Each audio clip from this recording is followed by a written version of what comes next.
popularly referred to as the General, the President-elect of Guinea Bissau, Umaro Sissico Embalo, a former army chief, served as Prime Minister of the country between 2016 and 2018. The 47-year-old opposition candidate got elected in a second round of voting to beat another ex-Prime Minister in an election described as free, fair and credible by the United Nations and other election observers. He is here to say thank you to President Muhammadu Buhari for Nigeria's tremendous support and assistance towards stabilizing his country and ensuring the success of the electoral process. Mr. Embalo, accompanied to the State House by Guinea-Bissau's Minister of Foreign Affairs as well as that country's ambassador to Nigeria, solicited continued support to his incoming presidency, assuring President Buhari that he will not let the people down. What did the president tell you? They give me good advice. You know, President Buhari is somebody who all of us we respect in Africa, and I keep his advice. Is why he's the first, one of the first country I visit. We know President Buhari. We respect him a lot in Africa because he's a correct man, gentleman, and Pan-Africanist. Is why I am here. I am his son.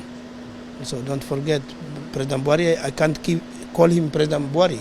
I already tell him, I'm going to still keep calling Baba. The president told him that he has to be inclusive, basically, and has to pursue peace, that because without that, there will be no development for the country, and that the ultimate reason for becoming a head of state is to deliver development for your people. The Republic of Guinea-Bissau, a country of less than 2 million people, has seen 9 coups or attempted coups since 1974. The incumbent president, Jose Mario Vaz, who crashed out of the election in the first round of voting, is the first head of state to carry out his term without being deposed. The country has been in crisis for a long period of time. Mr. President has maintained a number of Nigerian troops there, and these Nigerian troops have maintained stability, and sometimes it looked as if it might tip over the edge, but they've maintained it. And then Mr. President was engaged throughout the process. First of all, you had legislative elections, and it looked as if those wouldn't take place, but it did. Mr. President authorized a significant sums of money for all the electoral kit, because at one time they said they couldn't hold those elections because they didn't have the materials and so forth.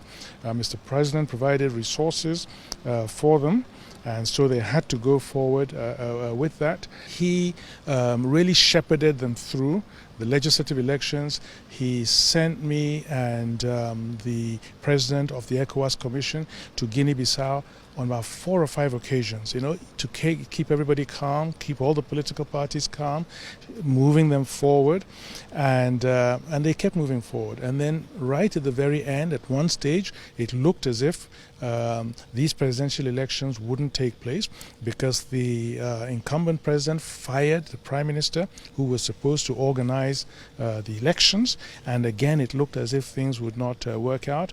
But you know, Mr. President was very engaged, and this is the result, you know, peaceful elections at the end of the day. The president-elect Umaro Embalo has formally invited the Nigerian leader to Bissau for his inauguration coming up on February 19, 2020. From the State House, Adamu Sambu, NTA News.